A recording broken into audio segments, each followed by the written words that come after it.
since you are national government department, which are mandated to do any drought or any voluntary activities, you are the ones who are coordinating these organizations to take your work seriously. And make sure all NGOs working in Wajir West are doing their job. I don't care about the other constituencies. Probably they are doing the same, or they are doing better jobs. Because I was expecting, at least at this time of emergency situations, Red Cross taking a very bold step, giving people food, relief food, assisting people in other measures, what they used to do in every and other places when there is disaster. But today they even absconded. They did not even send one single representative in this meeting. Likewise, WFP. Is WFP working in Wajir West? Yes. They have not sent anyone.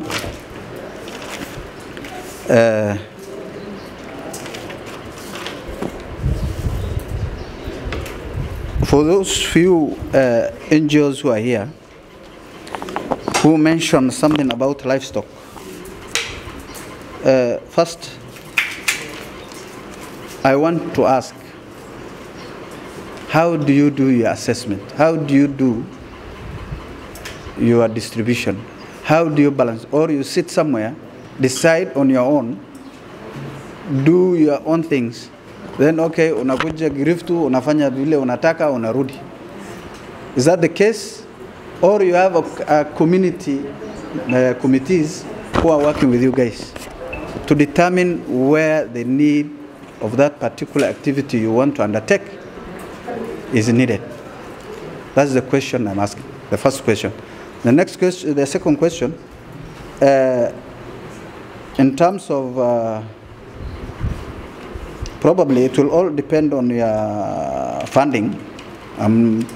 We want to also know how much you have been funded, whether you are giving us the right share to Wajir West, or some people somewhere sitting in the helm of that NGO is coming from maybe a different constituency and is determining where the resource is going. Because we know as Somalis, we are always ethnic-based society. We decide to distribute resources according to whom you know, who is your brother, who is your relative. You don't care whether the other person dies or not. So we want to also know what are the resources you are getting in Wajir West. What have you been funded for? What is the budget? What are the main activities? I want a comprehensive report on each and every, from each and every organization. And I want that from NDMA to follow up, to give my office the required information.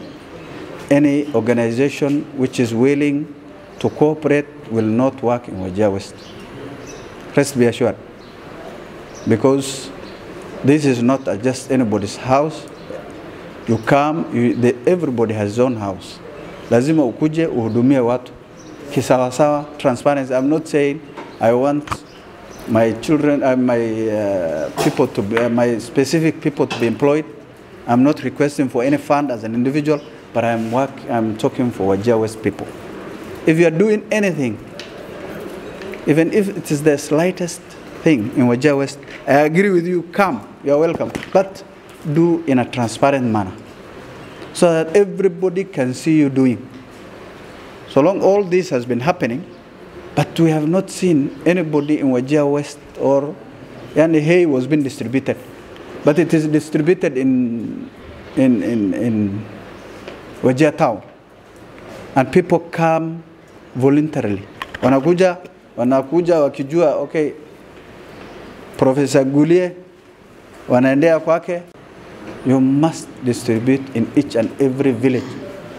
At least hata kama ni kidogo, ifikie. Because the nature of our settlement is every community inakaa kwake.